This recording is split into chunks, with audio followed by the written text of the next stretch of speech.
Hello, ladies and gentlemen. Robert Swartwood here. Tonight, I am joined by a professional actor and writer based in Atlanta. As a audiobook narrator, he has voiced over 700 titles across a variety of genres and has garnered an Audie Award, Audie, three yeah. Voice Arts Awards, multiple Earphone Awards, and other nominations.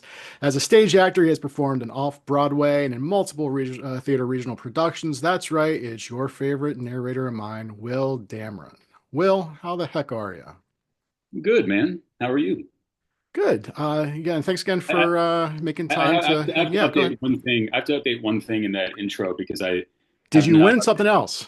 Yeah, I haven't updated my website yet. I'm now a Nice. two-time Audie Award winner, which I only brag about, and it's important because the second one I won alongside my wife, January Lavoie, at the Audies earlier this month. So Yes, that's very I have a exciting. lot of updating to do on my website. We are definitely going to talk about that. Yeah, I know. It's always everyone's always like, you got to get a website, but then it's kind of you kind of forget about it, though. I mean, God love the people who update, daily or Mm. weekly or whatever happens. But yeah, and I should have asked you. Honestly, it crossed my mind. I'm thinking like, is this still up to date? Because, It's but like a no, that's year. right. Yeah, Yeah, I've got a congratulations. lot of work. Thank you. Yeah, that is very, very cool. What do you? What does the like award look like? The audio, you know what I mean? Good Like are question. these? I don't have one in this room. It's very simple and sort of simple and classy. It's like a black triangle with like gold lettering on it. Um, my wife has a couple. They're all downstairs. That she's one. This is her ninth, I think. This is my Oh wow, second. you got to catch up. Come on, Yeah, man. man. Yeah, she's way ahead. So. But yeah, it's a very simple, classy award. If you look online, there's some great pictures of Whoopi Goldberg because Whoopi was there at the ceremony this year, and she won an award and gave a lovely speech that like reduced us all to tears. But there's a lovely picture of her holding her award. If you just search for it online, like Audie's 2025, that's probably the first thing that'll come up. Yeah. So, yeah. Uh, so the pictures I saw, I think it was on Hillary's Instagram or somebody's Instagram. Like, what are the like the medals? They're like gold medals that everyone has. Well, what are So there are these those? medallions. I think I have one here. I'll show you. These medallions that you're given. Like if you're a nominee? Yeah, for each, it's supposed Okay. to be for each Audie you're nominated for, the publisher normally provides these medallions for you. So if you're nominated for like three or four at a time, you walk around and these clink like you're wearing a cowbell. Um, but it's just a signal to everyone at the show that you're a nominee, and it's a fun thing to get your picture taken for. Yeah. All right, so let's get into it. So, you have narrated over 700 audiobook titles. Like, how do you keep track of that? Do you have like a list or it's just one of those, I it's just at a do. certain point you kind of lose track? I mean, I actually should update that because I think it's over 800. Damn. Wow. So, So the so how way do, so yeah. that's between my name Will Damron and also my pseudonym. I have a romance, more sort of erotica, like hardcore romance pseudonym, which is Jeremy York. So if you go on Audible, you search for both and you add them up, that gets you close to the number. There's a lot of I've been doing this long enough now that a lot of books I've done that the rights have now relapsed and they've been taken off Audible. So I have a Okay. database that I keep for myself, but even that is kind of incomplete because I started the database when I was like 75 books in. So my records are kind of incomplete. I just like, I know that I record 40 to 50 books a year now. Yeah. Um, so that's kind of how I do the math. Yeah. Well, let's talk about how you got into this whole thing. I mean, my impression, because again, I don't really do too much research when I do these, but based on just your website, um, you're an actor, and so I'm assuming because it seems like a lot of audiobook narrators, a lot of good audiobook narrators, typically come from acting backgrounds. So, is it safe to say that that's something that initially, and you came into narrating from that? Yeah. Yeah. I studied acting at Middlebury College up in Vermont. And after college, I had just moved to LA, was looking for jobs, and I was, bartending and catering and waiting tables. And through some friends out there, I found out going back um, that I had a classmate, kind of an older classmate at Middlebury, whose mother, it turns out, was a casting director, a producer, really, for Brilliance Audio in Michigan. which is probably something that neither you nor any of your fans have heard of. But Brilliance has done thousands and thousands of books. They're one of those places that, like, you know, got in on the ground level. That there's this giant warehouse in Grand Haven, Michigan, kind of middle of nowhere, beautiful area. When was that They, purchased by Amazon? Do it you, was purchased by Amazon, exactly. yeah, So how long now, ago was now, that? oh, that was since I've been in the business, maybe 9 years Yeah, ago. so it's been a while. Um, Yeah, okay. yeah, Sorry, go ahead. yeah, no, it's fine. They're lovely, lovely people, but like that they've been doing this since it was books on tape. Um, and so one of their main producers, her daughter went to my college, and she just loved giving breaks to people, giving a chance to people from our college. So I was able to get my demos to her. So anyone who's interested in becoming a narrator, the first thing you have to do is make like sample demos of like different styles of narration you can do, whether it's genre or like multiple character voice, whatever. I was sending those around, and she was the first one who kind of took a chance. And because that was a kind of a more well-established studio, I got an experience with my first couple audiobooks that people don't get anymore.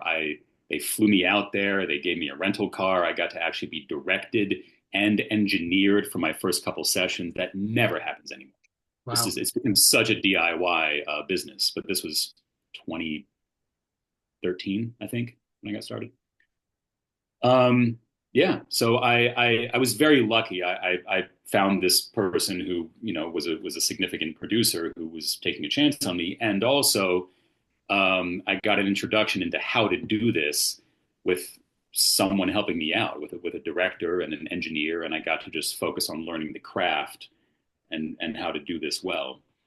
And even then, it took me at least 100 books before I think I really knew what I was doing. Yeah. Do you remember the very first book that you ended up narrating? I do. I do. I don't think it's on Audible anymore. It was called Kingmaker by Christian Cantrell, and it was kind of a futuristic thriller. Um, I remember a lot about it, and I got it because Laura Grafton, this producer who's since retired, I said that I could do a Russian accent because I had done that in plays in college and previous to moving there. I could do a bunch of accents, but they were like, "Oh, the main character is Russian. I don't know, try this." And actually, the manager of my building in LA at the time was Russian, so I got her to like read some lines for me, and I like prepped it that way. Um, yeah, yeah, it was a kind of a weird, fun sci-fi thriller, just a fun gig for my first time out. Did you find it like your very first one? Was it a bit nerve-wracking? Because I mean, obviously this is a brand new thing to do. I mean, I'm assuming now, not that it's easy to narrate books, 800 some in, but I mean, your very first one, I mean, was there like if you could go back and just kind of like talk to yourself at like right before that first session, I mean, is there any like Uh, advice? Or I mean, I don't know, like just how would you feel? And I guess we're getting a little ahead of ourselves, but like, like as a writer, obviously, there are things that I feel like I've, have improved over the years that I wish I had done a lot sooner. Like, is there certain things that you wish as like a narrator you would have kind of felt like it'd been great had I known this like a decade ago? I mean, yes and no. I think I was as prepared as I could have been, knowing knowing what I knew about the job, which was not very much. Um, I mean, the main thing I would say is just like relax, slow down, hydrate. The nature of this work is not like any other type of performance that I'm aware of in the world. I mean, there are other kinds of voiceover. Those are more short form, like commercial stuff, or maybe you're Yeah. doing video game stuff. Maybe the closest thing to this is like if you're narrating a documentary. There's some aspects of it, but to read a full book, the number of hours that you as the listener spend listening to my voice for one book, and the number of hours that it then takes to produce that, and we do most of this work totally solo. I mean, this is my booth right here. That's it. Ooh, You can some see behind the that. scenes. Very cool.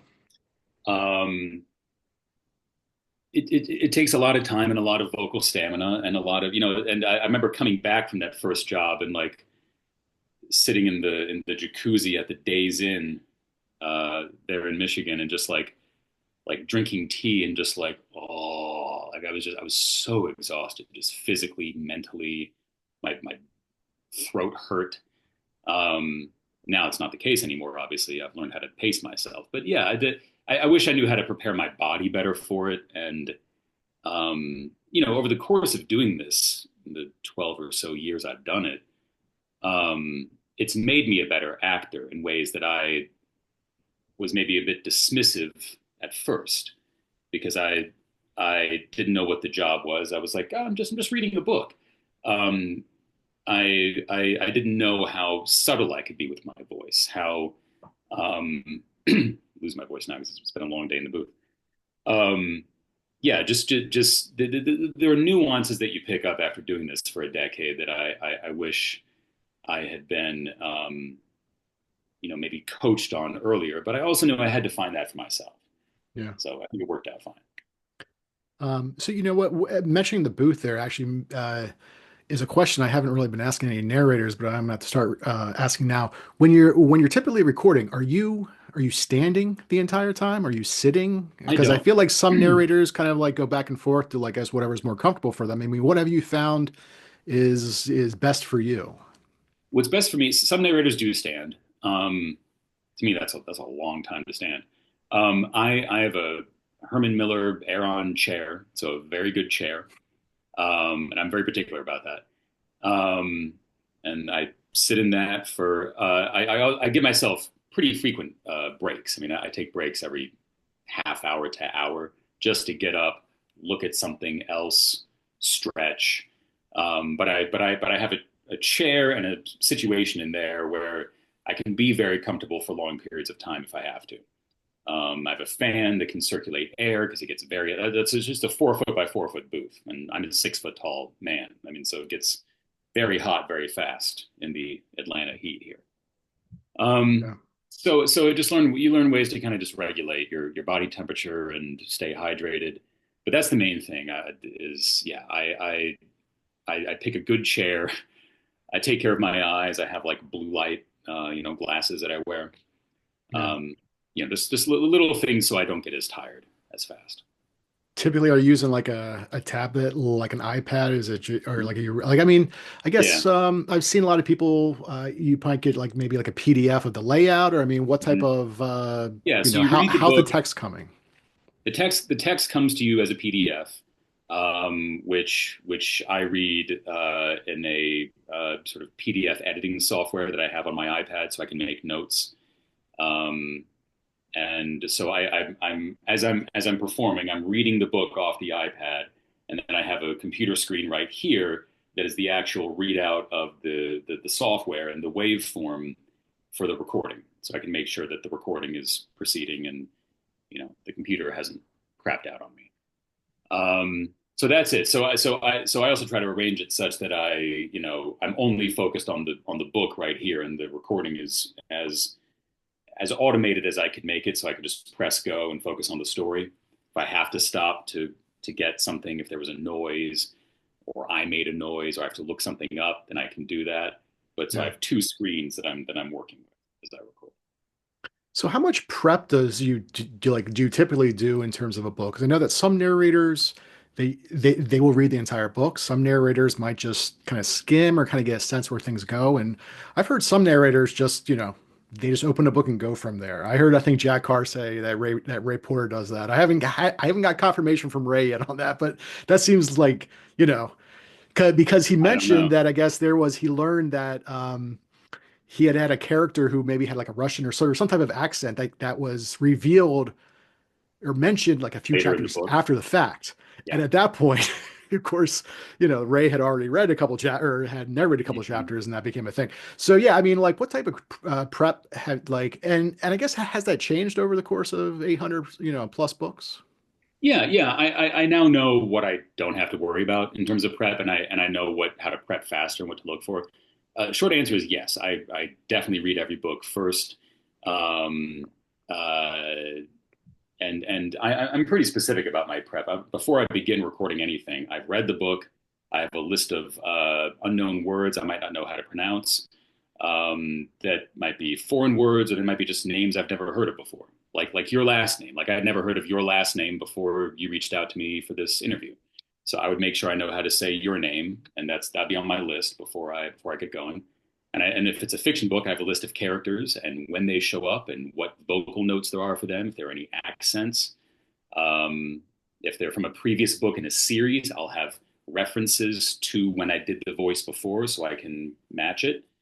So I never go into the booth without at least that amount of prep done. Yeah. So for like for series books, do you keep like wave files of certain Mhm. voices, or so that like Yeah, you can listen to that before you get into? Because I imagine that, if you're doing a series, it's probably like the first, the other book came out like a year ago, and you've probably, narrated 40, 50 books since then. yeah, So of and I've course you're not going to forgotten. remember. Right, I have no idea Yeah. what I did. I can't tell you what I did 2 weeks ago. So yeah, so I definitely keep those. I mean, there's I made a video actually. I got to post this online because it's just one of those fun, weird behind the scenes things. There's an author, an independent author whose books I do. I think we're on book number 12 now. Oh, So the recording software we use is called Pro Tools, which is the same thing they use for doing like, recording music albums. It's very intense software. It's kind of too intricate for audiobooks, but it's the standard. But what I do is I import all those old character voices, which is like a sentence or two of like a character saying something in their voice, and I import that into the program. So you can see there's a list, if you can just picture like a list on the right side of the page of the program of all the character voices. After 12 books, that list goes on for like a minute when I scroll down. And I keep all of them in there because this guy loves to introduce new characters whose name might sound similar to an older character. So I make sure, like, mm. because I do not want to have to go back and pick up that voice. I want to make sure I'm doing, what it was before, so the listener can place it. Um, so I save all of that. Yeah. Well, let's jump back. So your very first book you said was I'm sorry, the Kingmaker. What type was the Kingmaker. Kingmaker? Yeah. Right. So what year was that? 2013. I've recorded Okay. it. Yeah. All right. So we're up to now. I can't even do math in my head. Was that 12 years 12 ago, years. right? Yeah. 12 years. Wow. So, and then after that, how many like, like right now you do what? Like at least a book a week? Is that on average On or? average, yeah, it depends. Like on average, one full book a week, maybe every week and a half, because Because a lot of books nowadays there might be multiple like exactly. narrator, where like some of the chapters are your voice and some of the chapters, Yeah. and again we'll talk later about the one that you did with your wife and you won the award Yeah. for, where it's just the two of you. And then there's Right. somewhere, some of these books now is like 6, 8, 10 narrators. It's Oh yeah. insane. um Multicasts are very big. Yeah, yeah. so allowing for that, I would say every couple of weeks I do one of those. Mostly romance. It's called dual narration romance. It's a very popular thing. The chapters switch off male female POVs, um, or male male or female female POVs. Um, but I would say on average better to go by month. On average, I do maybe 3 to 6 books a month because some months it's just dual narration romances. I knock out Yeah. like 4 or 5 or 6 in a month. Um, so it really jumps around. But yeah, on average, I do probably 50 a year, 50 titles a year. Yeah. Not Have you ever done one of those audiobooks? And I personally am not a fan of the ones where you have the main narrator and then a character comes and is like, and then she said, and then it's like another voice speaks the yeah. So dialogue. I personally just find that very jarring. I'm not a fan of that personally. yeah, because it's rarely, yeah, in my opinion, it's rarely done well. So that's what's called traditionally that's called duet narration as opposed to Mm, dual. Dual is like I record my chapters at home in my booth and I coordinate with the most often female narrator for her chapters. We try to make sure we're matching character voices more or less. So but we record separately, we send the files to the same person and they publish the audiobook together. Duet is what you're talking about, where it's like, yeah, I'll come in and read my dialogue lines and then she will say, he said. and you go through the whole thing like that.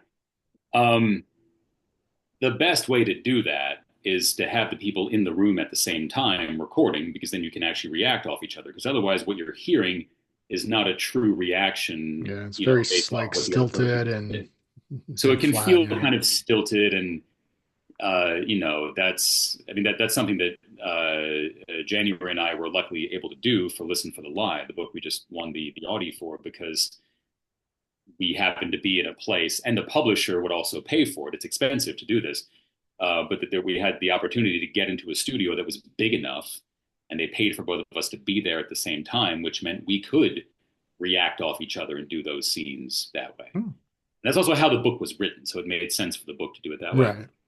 Um, but I have a little clip I put on my Instagram about that, because they filmed us sort of like rehearsing for it before we actually recorded it. So you can see how that looks when it happens. But again, it so rarely happens now, mainly because of cost. It's just expensive to get people together in the same space if they live in the same city and record that way. Yeah. Well, yeah, because I don't know if a lot of people know this, but essentially, whatever the manuscript is that you receive, you have to read word for word. But sometimes, even though a lot of these books go through copy editing and proofreading and whatever else, I still feel like, typos, and then, I Oh mentioned yeah, before, I have an Audible original coming out. And fortunately, I listened to it because I realized, like, I had to sit up because I'm like, well, doesn't sound right. And I realized, well, oh, there was a word lost, but like, is there things where, like, as the narrator, you realize, like, okay, this is probably gonna be a pickup later. You know what I yeah. mean? Like, or like, I don't know, like, that's something where you can, like, notify the producer or the author or whatever and just make sure they're aware, because I don't know, like what is Yeah, your approach to that? you kind of have to make a judgment call. If it's an obvious typo, like they obviously just missed a word in the sentence, I will fix the sentence and then let them know, because they're going to fix it on their end. So Yeah. I'm just saving us a pickup later on. If it's not clear what it should be, like, oh wow, somehow I missed this in my prep, but like, um, you know, just in the way the sentence syntactically in the sentence that doesn't make sense, then I'll record it the way it is, but I'll let them know, like, hey, guys, I think there's something wrong here. Right. So if it's obvious, I'll fix it, and then hopefully I've fixed it and then they have to fix it in print. But yeah, that happens all the time. It happens for major authors and uh, less well-known authors. Um, yeah, the copy editors have a tough job, and proofers have a tough job too, because the first place the audio goes once I'm done with it is it goes to a proofer, who sometimes is also the editor of the audiobook, and their job is to read word for word as I'm speaking word for word, and they can miss things too. Yeah. Um, so they have a very thankless but very important job. Yeah. So, so you mentioned that you speak a lot of different accents. Do you speak different languages as well? I I guess speak Italian. fluently? Not fluently. I can speak Italian. I studied that in college. I studied abroad in Italy for a bit. So I know enough Italian to get cast as Italian characters in certain books. I'll say that. Yeah. But that's really it. I have a smattering of knowledge of like Spanish. But that's pretty much it. So you mentioned the pseudonym for the audiobook, which is fascinating to me because obviously, authors have pseudonyms. I write under a pseudonym as well. Uh, I'm sure there are other narrators out there who also use pseudonyms. You're the Oh first yeah. one that at least I'm aware of, that at least I can off the top of my head. How did that come about? Where you decided, and it sounds like the reason you do, obviously, because the other genre is a very different genre that you don't want to have maybe that crossover. Um, Yeah. like, how did that come about where you decided to, use a pseudonym for those types of books? It's kind of an issue of branding. Yeah. Um, most of us have at least one pseudonym. Some of us have more than one. Some of us have pseudonyms that we will not admit publicly, that we use for books that we just don't want to be associated with. But frankly, like they paid our rate and we got our union coverage, and like that's part of the job if we choose to do it. Um, when I do Jeremy York books now, it tends to be like really raunchier, more erotica, hardcore stuff that um, just as you're searching for my name or my work on Audible, I want that to be just a separate category of what you see. I do some YA stuff sometimes. I know narrators who do books for like little kids, and like it matters if like the little kid or their mother is like searching for the next book on Audible and they see just like abs and phalluses on the cover of what's coming up next. Like that's you want to separate those things. I think that's the reason that a lot of us choose to do it. Um, so, and for me, it was actually kind of simple because the first book I used my pseudonym for it was again for Brilliance in Michigan. It was a very high profile kind of like 50 Shades of Grey esque kind of romance.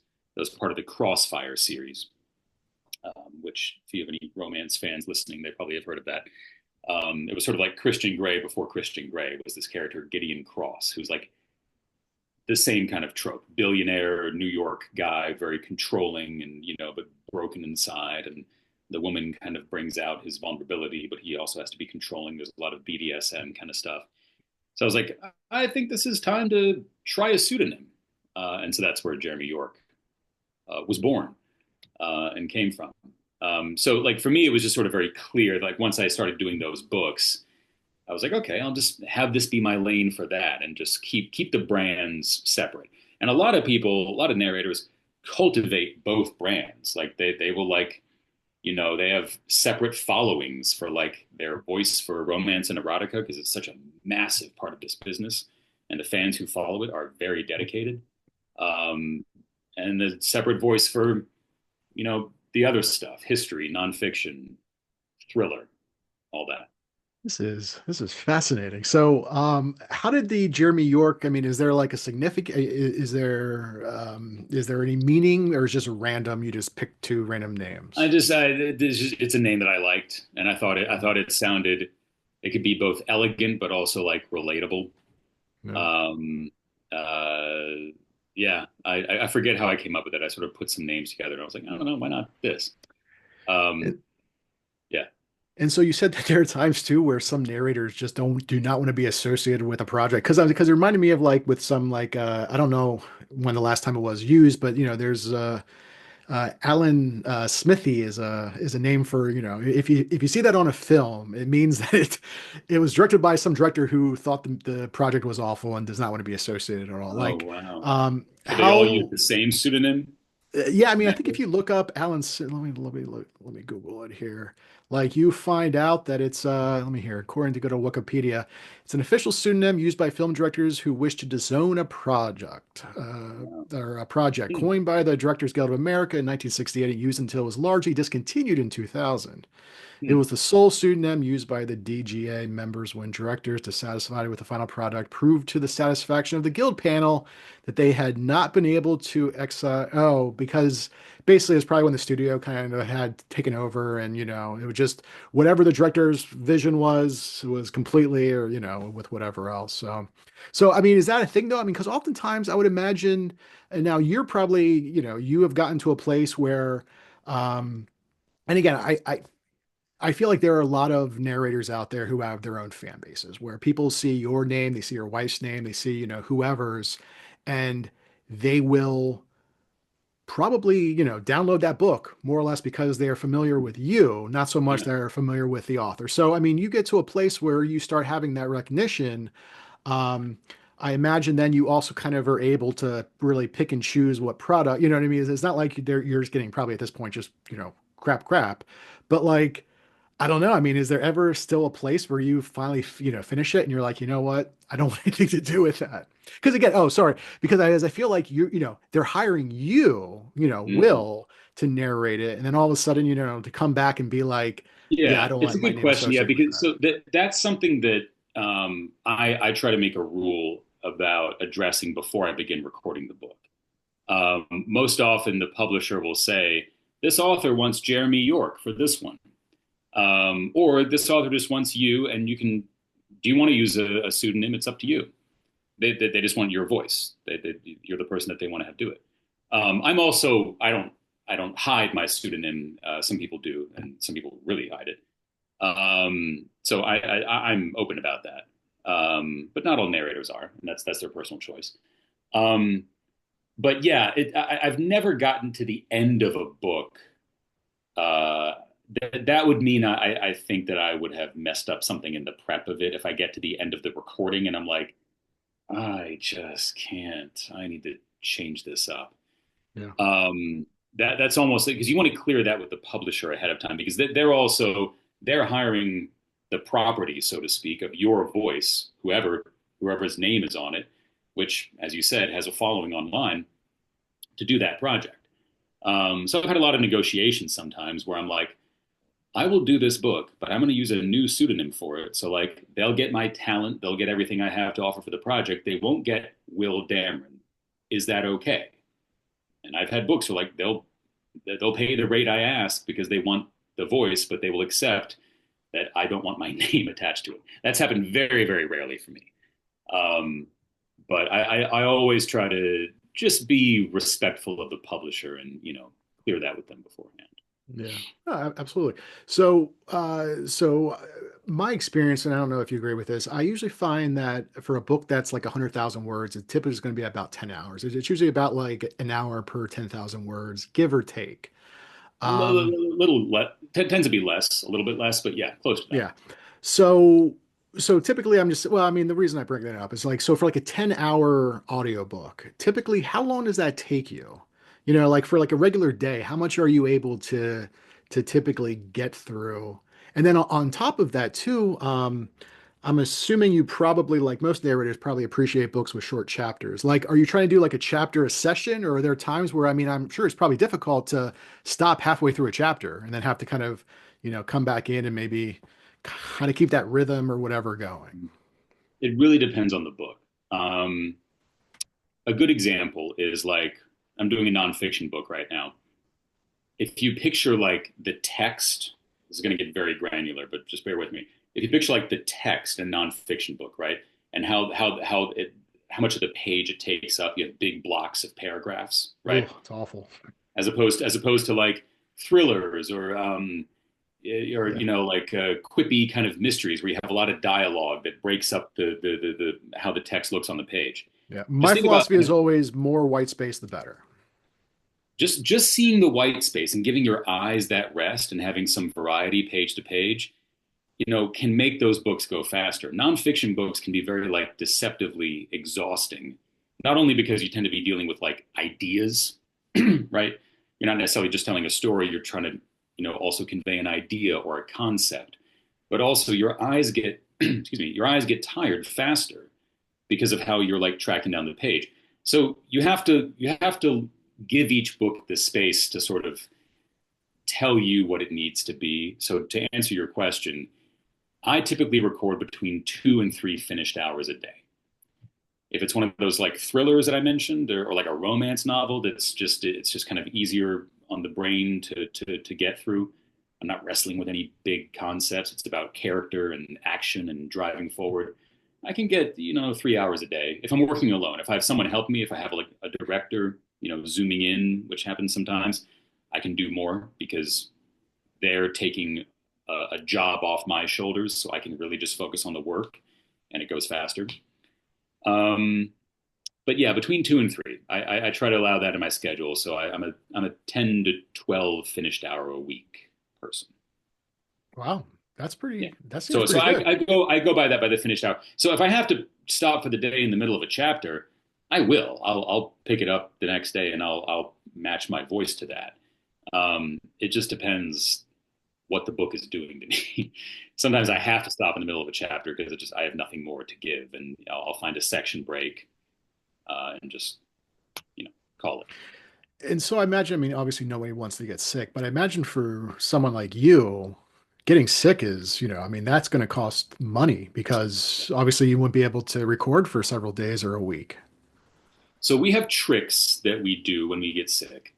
Um, there's a certain cocktail of like Sudafed and Mucinex that like you know experienced narrators know how to put together. I also use like nasal strips. If you put like I have this big schnoz. So if I put a nasal strip right here, it'll open my nasal passages enough that like I don't sound all stuffed up when I'm reading. Um, so and we use a lot of what's the word steam inhalers Mm. because steam is the only thing that will touch your vocal cords. Like if you drink water, that doesn't touch your vocal cords. Warm steam, hot steam will soothe your vocal cords and will, lubricate you and just allow you to go a little farther. Um, yeah, getting sick sucks. That you have to feel out the point where like you can be sick and still record. You're just going to have a tough day and it might be longer versus like, you know, I had a time a couple weeks ago where I was like, there's no way to hide this. Like, I just sound terrible, and I have to just take a few days off. Yeah. Um, so yeah, that sucks. You end up, having to work on the weekends. Um, but if I'm lucky that I'm a busy person, so I'm able to shift things around a bit, and my publishers are very as long as you communicate with them, they're very um, able to be accommodating. Yeah.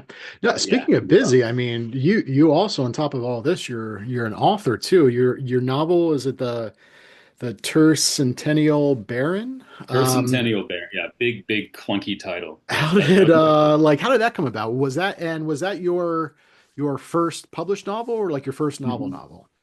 Well, both. It was. This is actually, you can see this poster in the background right here. That's from the launch of it when I launched it in LA. That's the image on the cover, and I got all my friends to sign it at Nice. the launch party. Um, yeah, that was a book that I ended up self-publishing because I couldn't find any representation for it. But it's a fantasy adventure novel. It's kind of Harry Potter-esque in a way. It's set in Scotland. It was kind of like the fantasy novel that I always wanted to read as a kid. And after college, I started working on it and wrote it and finished it when I was living in LA before I moved here. Um, and shopped it around, got some attention, didn't go anywhere. Finally said, you know what? Like I have this a little bit of like an audiobook following. This was 8, 9 years ago now. I'll just do it myself. So I just produced the whole thing myself. I hired another narrator to read the audiobook, Yeah. which turned out What was the thought about, I mean, you're the author and these are your characters, these are your because words. Like, why did you yeah, decide that that was something you wanted another narrator to do? because of where the book is set. It's a book that's about the British Isles. It's about Scottish Mm. history. So I guess I could do that accent, but I shouldn't. I'm not the right person to read that. I wanted someone who's from the British Isles to read it. So I got Tim Gerard Reynolds, who does a lot of fantasy, to do it. And he did a lovely job. And the audiobook did pretty well. It was nominated for a couple of audiobook awards and some fun stuff. Um, so yeah, it was a solid first outing. Taught me a lot about how to put a book together. Because I ended up with a product that I'm very proud of. I think it's a great book. I still get fan mail about it sometimes, which is great. Um, it's intended to be the first of a series. I have not continued the series because, to be perfectly honest, I decided I wanted a traditional publisher to partner with me for the next thing I did, and I just didn't have the money or the time to spend again on producing another book like that. Right. So that series will be continued. I have a new book that I've written that's a totally different kind of thing. It's an organized crime novel that's set in the South. It's contemporary. The Tercentennial Baron is very historical. It goes back in time. It's a whole historical kind of epic. This is kind of a family drama, like a crime saga that I've been pitching around, and I can't share a lot right now. I've recently gotten some very exciting interest in it, and Nice. soon we'll have things to share with this book.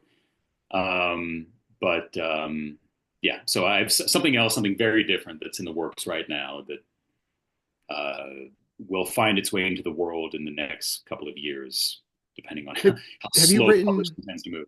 Oh, absolutely. So have you written any, I mean, so that, there was that novel, your first novel, then there's this crime one you're mentioning. Like, have you written other books or like other short stories or anything else I've fiction written lots of, wise? yeah, I've those are the only ones that I've tried to publish. I've written, yeah, a bunch of short stories that I've shopped around a little bit that didn't go anywhere, but I will. Um, it's only been these two so far. Yeah, because the first one, the Baron, um, I saw that going a certain way, and then when I learned the hard business reality of what it is to be an independent author, I was like, Yeah, it's not. I have more to learn, and I need to make more space in my life. If that's a route that I want to take, it takes so much time to be, as you know, to be your own author and publisher if you want to go that route and do all the marketing and all of that. Well, Yeah, and here's a dirty little secret for a lot of people. Even being published by a major publisher as the author, you're typically doing a lot of that heavy lifting too. So it exactly. doesn't even really Right. matter. It's just a Exactly. little bit maybe more support from a publisher, Yeah. but oftentimes not, Yeah. that's not the case. Totally true. Um, Yeah. so again, where are you finding the time if you're in the booth for, and I then I mean like don't. to That's the sit down and problem. write something? I don't. I would have. I mean, to your question, I would have published 5 books by now if I could do the time better. And a lot of it is not. It's not just the time. It's just it's kind of the fatigue of sitting in front of a screen with words, which Yeah. I love. Right. Like I'm sitting at my writing desk right now. Right behind this computer is a window where I can see the street. Like, I mean, this is my lair. This is my space. I love it here. I've got all my books. I've got inspirational stuff on the walls and a big print of Orson Welles over here. I have all my stuff around me. I love doing it. After a day recording in the booth, I gotta like take a few hours before I like look at another screen and try to be creative with my words. Then, so the only way I found to really do it over the years is just really be disciplined about how I divide up my day. So maybe I'll record in the morning, I'll work out, and in the evening I'll work on my writing. That tends to be how it goes. Some configuration of that. Yeah. Yeah, it's a lot. My eyesight So used to be much better. And I found from some other narrators that, I mean, it's essentially reading is your job. You're reading these books. And so I imagine then it could be difficult to read for pleasure. Like, or do you still find the time, like with everything going on that, oh, I want to read this book or listen to this book, or, and then when you are you finding yourself kind of not being able to turn off that's part of your brain, the narrator part where you're like, you're reading it thinking like, okay, how would I narrate this? Or, Mm-hmm. like, does that make sense? It does. It's a good question. So I do find reading for pleasurable when I can still find the time to do it because I only read for pleasure on physical pages, um, which is just easier on the eyes. To me, it's easier on the brain than reading on an iPad in the booth. So that already feels like kind of a treat when I get to do that. I also listen to a lot of books. My wife and I got a dog a year ago, so I do a lot of walks now, and that's how I list. That's how I go through most books I want to read. Is I listen to them. Uh, that's where my narrator brain comes in because if I'm listening to a narrator and I'm like, oh, mind you missed the beat and you messed up the whole goddamn. Yeah. I won't spend a lot of time on this because I shouldn't, but we narrators are very critical of Oh, I bet. other Well, narrations that we don't like, and also in equally very laudatory of the ones that we love. I mean, I yeah. have people who I'll listen to anything they narrate. Um, but I've listened to a few books in the past few weeks, and I'm just like, okay, well, I got through it. I got the story, but So do you find yourself in that instance like kind of upping the rate of, going to like a 1.5 or 2, you know what I mean? Or do you feel no, that you I have to can't. always listen to things at I 1.0? can't. No, only if it's like only if it's something I have to get through just to get like the content. Like Right. there are a few books that like I've had to listen to at least parts of because there may be a previous book in a series and I'm doing the next book in the series and I don't have time to listen to the whole 20-hour audiobook of this, fantasy novel. So I will just listen to a little bit of it to just get a sense of, okay, this is what they did before. This is how that character sounded. So for that, I'll speed it up. I can't listen to anything over 1.0 speed. I don't know how y'all do it. I know a lot of people do it. I Yeah. just can't. Yeah, I've seen people on Instagram like share like, oh, I'm listening to this audiobook and it's like 2.0 and I'm like, how are you enjoying this? Because for okay, so for me, I feel like what you guys do, again, like you're not just reading the book. You're in a way you're like, I don't want to say necessarily performing the book either. It's this Well, we weird like are. hybrid. It's a Um, performance. yeah. Well, the reason I don't want to say performance is because sometimes I feel like certain narrators kind of overperform, which can be Well, then an they're issue as overperforming. well. Yeah. And I feel like, and I don't know if you would agree with this. I haven't really settled on if I 100% believe this, but I feel like um, a great narrator can make a decent book good, Hmm. and then they can make a good book great, and a great book, and but like a really bad narrator can make a good book, can basically kind of pull it down. And so it's like for me, there are certain narrators, I'm sure they're fine. I just, it's the same thing too. Like with anything, it's taste. It's for whatever reason. There's just certain things that certain narrators might do. I Hmm. just, I avoid books. There are times where certain like books, I'm like, oh, I'd like to listen to this, and I see who narrated. I'm like, you know. Yeah. Yeah. So, but okay, so our time's limited, so I wanted to jump to pet peeves. So, what kind of pet peeves have you Mhm. come up with as a narrator? And I imagine that probably helped you when you were writing your books, because there are probably certain things. Like for me, I feel like I could always tell when a certain writer probably does not listen to audiobooks because they Mhm. will have an abundance of speech tags, especially when it's like two characters talking back and forth. It's Yeah. just he said, she When you said, he don't said. need. It's like, why are you doing this? Right. Right. Yeah, that's a good question.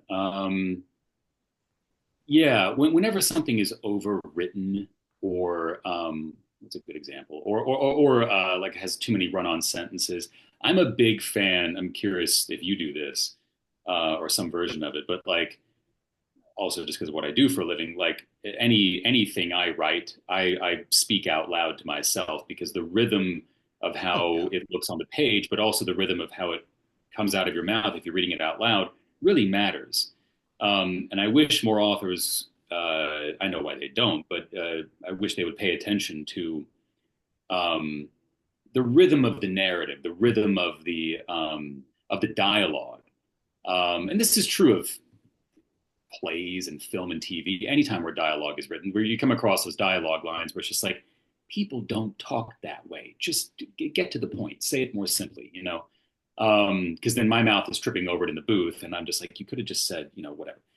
Um, so that's a pet peeve. Yeah, a big pet peeve, and I won't give examples because I don't want to call individual people out, but a big pet peeve of mine is when writers just malapropisms, when writers are using a word for something that does not mean what they think it means, and like the editor has missed it, the copy editor has missed it, everyone along the process who's supposed to look at the book before it gets to me has missed it, and now I'm saying something that does not mean what they think it means, and now I have a choice to make. Do I pretend like it means what they think it means? Because that's kind of breaking my brain as like an actor and a narrator, because my job is to read it as it is and have that inform the story. Um, so that's probably my biggest pet peeve, and I find that more often than you would think. Do you, as an author, do you read like your stuff out loud to yourself before you Oh my God, yeah. send it I in? mean, I'm an obsessive writer where Mm. I will go through like I mentioned having, the I have an Audible original coming out later this Mm-hmm. year, and we did the whole copy editing phase, and I've learned that I always ask to see, I want to read through it one last time. Because I always catch things that somehow always get Yeah. missed because I Mhm. am always very like line by line. And yes, I will read things out loud, not to be like a narrator, because Mhm. yeah, I do think that there is a rhythm or like there Yeah. should be a certain type of rhythm to good writing, Mhm. where even I think even if you're not even reading it aloud or you're just reading the book, I think still your eyes or your mind still senses that rhythm. I think the Yeah. words, because there are times where, yeah, I mean, certain run-on sentences might be good for the scene, or certain more like short, choppy sentences, depending on what's happening or whatever else. Like, yeah, oh yeah, absolutely. I always recommend that, and it always blows my mind for certain when I hear certain writers be like, oh, I never write, I never read my books aloud, like or stories aloud. Like, you don't have to do that. It's like, well, yeah, you don't have to do that, but I think you would benefit from it definitely. Yeah.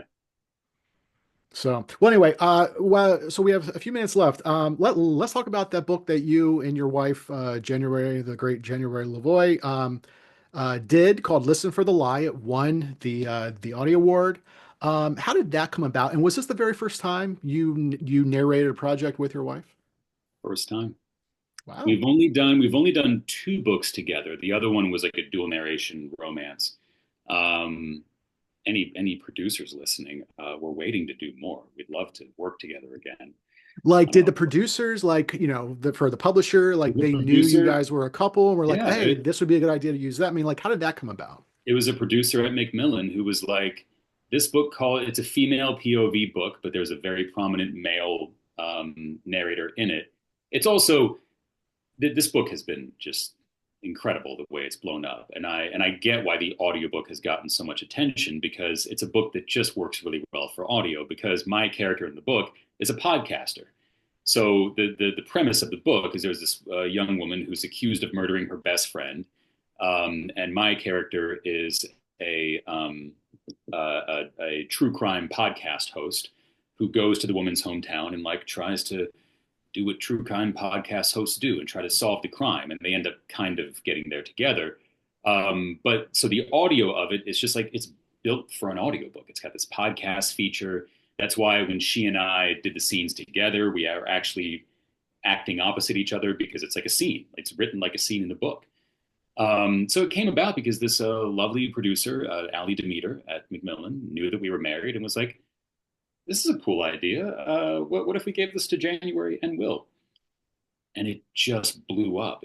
So we won the Audie Award for Best Mystery at the Audies. We just found out it's also nominated for Best Audiobook at Thriller Fest in New Oh, York. are you guys So going to be there this year? we're going to be there. So I'll we'll see be you there. there. Oh, will you? Yeah, Good. apparently Let's they want to link put me on up. an 8 a.m. Saturday panel. I'm like, oh, great. Okay. Thanks, guys. We will definitely be, for anyone who's there, we will definitely be at the banquet at the end, the awards Mm, thing. We may be around for parts of the conference before then. We'll have to see. Our schedule is a little up in the air right now, but we will definitely be there for kind of the ending uh, Saturday, whatever that is. I think at the end of the conference.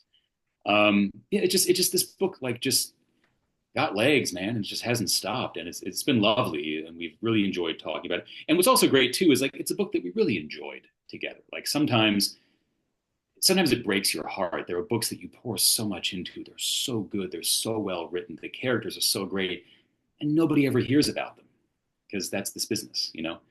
yeah. They just don't get the promotion or whatever. They just nobody discovers them. So it was really it's extra gratifying to be able to do this project with my wife and get to also experience each other as actors and then have it be supported and promoted and it really finds an audience. um, yeah, that was just it was terrific. Yeah, very cool. What other projects do you have? Or like you said, I think in the green room, you said you're about booked out till June or I'm so, booking, or yeah, with I have stuff projects. going on, yeah, into June. I always leave some, like when I say that, that means I'm booked out like 80% into June because I always allow some time in between because I'll have major publishers who will contact me and be like, can you do this 10-hour book next week? And I don't want to say no. So I got to see if I can make room for that. So I always allow some time for that kind of thing. But yeah, I just finished a Michael Connolly book last week. That Yes, was I saw that. That's right. Was it Nightshade? Is Nightshade. that what? Nightshade. Yeah, it's a new detective, new character, set in on Catalina Island, off the coast of LA. Great book. So I just finished that. Um, Now, sorry, I want to be a little nosy here. Was that one where like with like Listen for the Lie, like they reached out to you specifically, or yeah. and I know and actually I should ask this too. I mean, There are times too where you do like a sample, right? Like you do like, An part of a audition. chapter or whatever else. And then, Yeah. basically what happens for people who aren't aware, there might be like five or six other narrators who are also providing a sample. And then the author, the editor, the producer, whoever else listens to those and they decide, okay, for this project, I think, this voice, blah, blah, blah. So like how often are you getting those, those sample things from publishers then too? Auditions. Yeah. Yeah. Oh, yeah. Auditions. Um, Duh. yeah. Yeah. I mean, but it's funny good because you're right. The producer will reach out and be like, if you're interested in this book, can we get a sample of the first 3 pages? And it's an audition, guys. It's an audition. So it's kind of 50-50. Some books I just, Listen for the Lie, we just got cast in. Of this Michael Connelly book, I auditioned. I don't know how many other people did, but I auditioned and I got it. I know some publishers also like it's just sort of like their rule. They want to you have to read something of it before they present it to the author. That may be negotiated on the author's behalf beforehand. I'm not sure.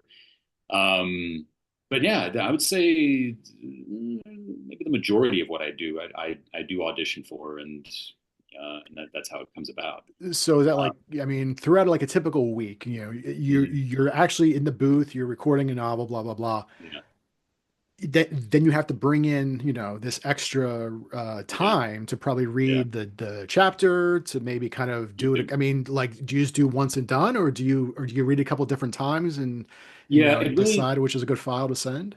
it really depends on the project. I've gotten very efficient about it. Like I've learned that it's best for me to do that later in the day because I'm not overthinking anything. But at the end of the day, like right now, like I'm too tired to overthink the audition. So I just look at the text. I learn everything I can about the author and the story. There's often a synopsis available of it because I know what I've learned over 800 books is the audition is not the job. And I think a lot of actors and narrators kind of get confused on it. They give all to the audition or they do too much for the audition is my take on how I would approach this story to give you, the producer and the author, a flavor of what I would give to this. This is my personality with your story. Here's what I get from it initially. Here's how I would approach this. What do you think? And they may give notes and we do it again. I've had like auditions that have gone 2 or 3 rounds and then I get the book. Um, just trying different things. So to answer your question, yeah, I will. I'll read. Normally it's only like 2 or 3 pages. If it's more than 3 pages, then I don't know what you're looking for because they just want a sample. Yeah. Yeah, I'll read it to myself. I'll read it out loud. I'll try a couple of things. I'll play with sort of pacing and rhythm, and a lot of times I'll just talk to myself because it's just me in there by myself. So like I'll talk out loud and I'll kind of like find the character. Maybe he's kind of like back here and he just like doesn't give a crap and he's just like this is kind of where we start and then maybe he gets to a point where he's like talking about something and he's kind of like his voice kind of goes up here because now he's trying to figure something out. And so I'll kind of talk through it like that to make sure it makes as much sense to me as possible. And then just go for it and then be able to release it and be like, all right, I've sent that on and I'm going to put it out of my mind until I hear or I don't hear. But yeah, I do that at the end of the day alongside with like corrections from books I did last week. So that's always part of the day I have to allow for. Like I've done the recording, then I have to take a break and do pickups from previous books and maybe some auditions. And yeah, that's the hustle. That's how we do it.